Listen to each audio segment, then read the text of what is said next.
প্রতিটা মাথায় কিন্তু ঢেলা। এই ঢেলাই চণ্ডী মা আপনার কাছ থেকে লক্ষ লক্ষ টাকা চেয়েছে চাইনি, শুধু আপনার ভালোবাসা। মায়ের জন্য, ভগবানের জন্য একটু চোখের জল আপনাকে ফেলতে হবে। এই দিদি ভাই চলেছে ঢেলা নিয়ে চলেছে পুজো দেবার জন্য ঢেলাই চণ্ডী মায়ের কাছে। বিভিন্ন ডিস্ট্রিক্ট, বিভিন্ন জেলা থেকে কিন্তু আজকে মানুষ এসছে, লাখ লাখ মানুষের সমাগম হয় ঢেলাই চণ্ডী মায়ের মন্দিরে।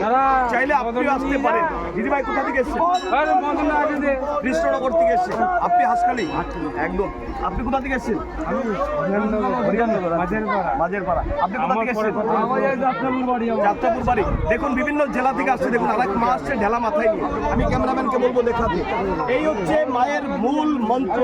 ঢেলা নিয়ে আপনি জানান দিবেন। এই জানানে কিন্তু 365 দিনের ভিতরে আপনার যদি কোনো বৈধ চাওয়া পাওয়া থাকে, মা কিন্তু মান্যতা দিয়ে আপনার চাওয়া পাওয়াকে আপনার কাছে পৌঁছে দেবে। এই হচ্ছে ঢেলাই চণ্ডী মা। এখানে মানুষ কিন্তু খেলা করার জন্য আসে না, এটাকে ভিডিওর মাধ্যমে আপনাদের কাছে পৌঁছে দিই একটাই কারণে, যাতে আপনারা এই ঢেলাই চণ্ডী মায়ের মাহাত্ম্যকে চারিদিকে ছড়িয়ে দিতে পারেন এবং আপনাদের কাছে এই ভিডিওটি থাকে। দেখুন আজকে লক্ষ লক্ষ মানুষ চলেছে ঢেলা মাথায় নিয়ে, দেখতে পাচ্ছেন লক্ষ লক্ষ মানুষ রয়েছে ঢেলা মাথায় নিয়ে চলেছে মায়ের কাছে।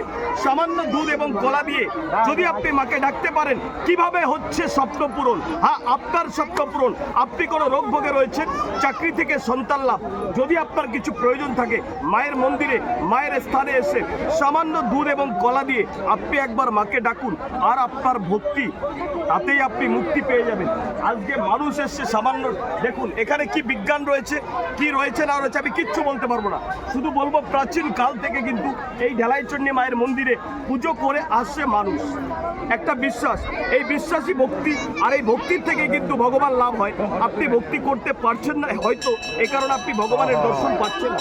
এই হচ্ছে ঢেলাই চণ্ডী মায়ের মন্দির, এই হচ্ছে ঢেলাই চণ্ডী মায়ের গাছ, মনসা গাছ। এইদিকে ক্যামেরাম্যান এদিকে চলে আসো বাবু, এক জায়গায় দাঁড়াচ্ছ কেন? সকালবেলা খাবার খাওনি নাকি? বন্ধ করো।